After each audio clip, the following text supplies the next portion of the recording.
గుంటూరు జిల్లా కొలనుకొండలోని హరే కృష్ణ గోకుల్ క్షేత్రాన్ని సీఎం చంద్రబాబు దర్శించుకున్నారు. వెంకటేశ్వర స్వామి ఆలయ నిర్మాణంలో భాగంగా అనంతశేష స్థాపన కార్యక్రమంలో ఆయన పాల్గొన్నారు. ఈ సందర్భంగా ఆలయంలో ప్రత్యేక పూజలు చేశారు.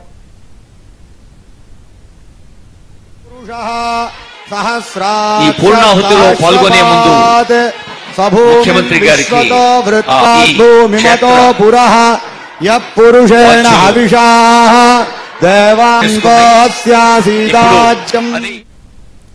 హరే కృష్ణ గోకుల్ క్షేత్రం 150 కోట్ల ప్రాజెక్ట్ అని సీఎం చంద్రబాబు తెలిపారు. దేవుడికి సేవ చేయాలని ఈ కార్యక్రమాన్ని చేపట్టామన్నారు. 216 అడుగుల ప్రధాన గోపురం నిర్మిస్తున్నారని తెలిపారు. ఇది ఒక పెద్ద ఆధ్యాత్మిక కేంద్రం అవుతుందని అన్నారు.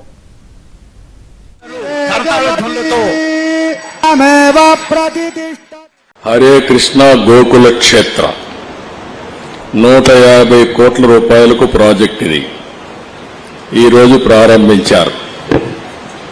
మీరు ఇప్పటికే కాంట్రిబ్యూట్ చేశారు. ఈ ఒక్క ప్రాజెక్టే కాదు, ఎన్ని ప్రాజెక్టులు చేయడానికైనా మీరు సిద్ధంగా ఉన్నారని ఈ దేశంలో మీరందరూ నిరూపించారు. ఇప్పటికి 20 ప్రాజెక్టులు ఇండియాలో ఉన్నాయి.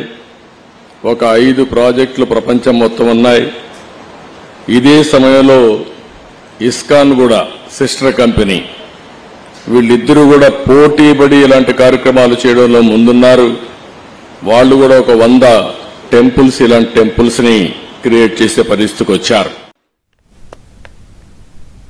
ప్రస్తుత రోజుల్లో దేవాలయాల్లో కూడా రాజకీయాలు చొరబడి ఆలయ నిర్మాణాలను అడ్డుకుంటున్నాయని మాజీ సీజేఐ జస్టిస్ ఎన్వి రమణ అన్నారు. ఇలాంటి సమస్యలను అధిగమించి గోకుల క్షేత్రం నిర్మాణానికి చంద్రబాబు సారథ్యంలో మార్గం సుగమమైందన్నారు. మీకు తెలుసు, ఈ రోజుల్లో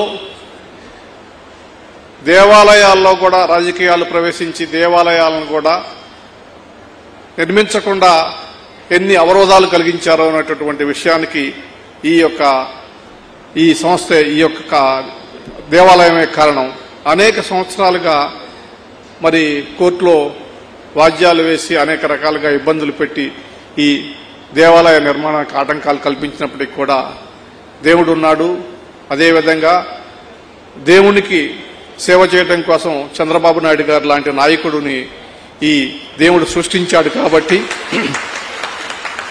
ఆయన నాయకత్వంలో మళ్ళా ఇవన్నీ పునరుజ్జీవింపబడుతున్నాయి. ఒక శక్తిని ప్రసాదించేటటువంటి